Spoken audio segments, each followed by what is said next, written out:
Faire attention à l'intuition. Ça, c'est quelque chose que, bon, moi, tu le sais, j'aime beaucoup Laurie Ladd. Je vais te mettre le lien. À parler de ça cette semaine, c'est drôle parce que c'est quelque chose que je ressentais beaucoup. C'est quelque chose que je ressens depuis, en fait, toujours. Et puis, j'arrivais pas à le nommer parce que, en fait, j'arrive pas à me nommer parce que, justement, il faudrait surtout pas que je passe pour une folle ou que je sois mal aimée de mes amis, de ma famille, de mes pères, de toi, toi, listener de ma chaîne YouTube. Tu sais, c'est comme à capoter à quel point on va aller loin là-dedans. Puis l'intuition, ça n'en fait partie. Excuse-moi de te dire ça. Moi, il faut que je suive mon intuition. Attention, parce que ton intuition, elle est programmée, elle aussi, elle est influencée par les programmes et tes traumas. Parce que, comme je te parlais de l'autre jour, tu touches un rond de poil qui est brûlant, tu vas te brûler, tu sais. Tu apprends ça à un jeune âge. Ce qui fait en sorte que mon intuition me dit, à un certain âge, que s'il y a le feu en quelque part, il faudrait peut-être que je m'en éloigne. Il ne faudrait surtout pas que j'aille mettre le doigt là-dedans. Hein? Et ça, c'est... bon, je te fais ça assez simple, mais au jour, à tous les jours, on a ça, ce truc-là, sur l'intuition. Et surtout dans la communauté spirituelle. Hein, mon gut feeling. Ça me dit oui en dedans. Mais c'est sûr que si je traverse quelque chose d'extraordinairement challengeant, de constreignant, que ça fait ding, ding, ding, tu sais, que je te dis, il faut que ça soit vu, regardé, exploré. Ben, ça fait que à un moment donné, tu arrives devant une situation puis tu dis, on s'auto-sabote, en fait. Comme, genre, un bon exemple, c'est, moi, j'étais en relation et puis plutôt que, je vais toujours avoir le même pattern. Je finirai jamais une relation, je vais quitter la personne avant qu'elle me quitte pour éviter justement d'être blessée. Et on va justifier en se disant, mon intuition me disait que ça n'allait pas marcher de toute façon. Je l'ai ressenti en dedans que ça n'allait pas fonctionner.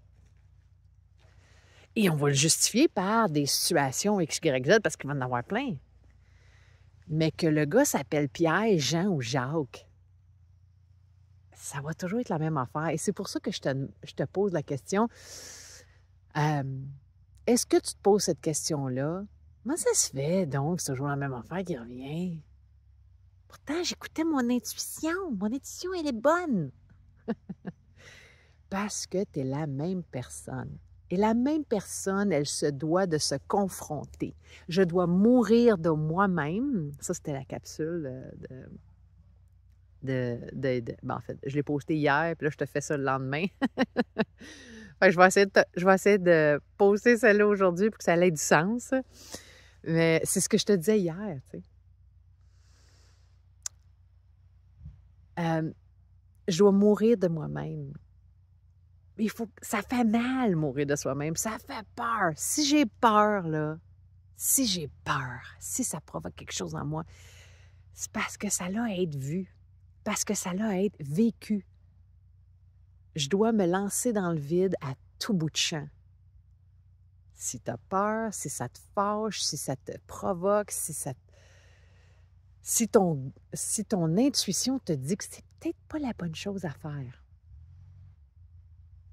et que tu le vois, le pattern qui se répète, c'est peut-être parce que, finalement, il faut ouvrir la porte puis dire « All right, let's go ».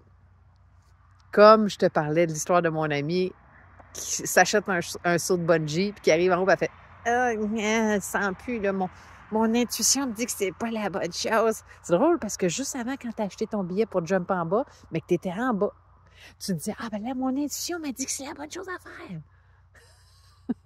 Ton intuition va et est motivée par tes conditionnements, par tes croyances. Le mental est tellement fort, l'ego est tellement fort qu'on ne sait plus c'est quoi vraiment l'intuition. Don't get me wrong. écouter ta voix intérieure, ce que ton cœur te dit. Et c'est là où on est en apprentissage. On est en train d'apprendre à faire la nuance de tout ça. Et pour créer, parce qu'on est venu créer, on est venu installer quelque chose de nouveau. C'est ça l'ère du Verseau. On est venu installer quelque chose de nouveau, on est venu créer. On peut pas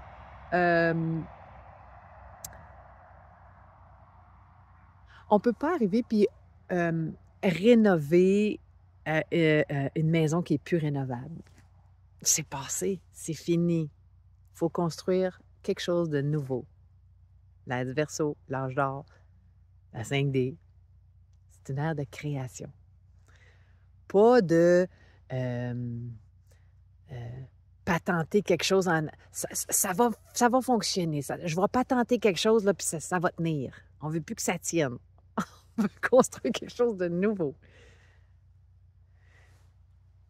Fait que je ne peux plus construire sur des anciens paradigmes, des croyances. Et c'est ça le clash. C'est ça que j'ai, mon clash émotionnel, mental, social, mon clash envers moi-même. Ce clash-là qui fait « Ah non, comment ça donc? J'aurais beau faire toutes sortes de thérapies, j'aurais beau m'uplifter dans ma Kundalini, j'aurais beau faire toutes les thérapies possibles, toutes les expériences chamaniques possibles. Comment ça se fait donc? Ça revient. Pourtant, mon intuition me disait que... On est cute, hein? On veut vraiment, là, on veut. Mais par où je commence? Par te jeter dans le feu. Je vais mourir de moi-même. Ça, c'est l'alchimie, l'expérience alchimique. Je dois renaître de mes cendres. Voilà. Simple. Hey, enjoy! On est tous ensemble là-dedans. Courage!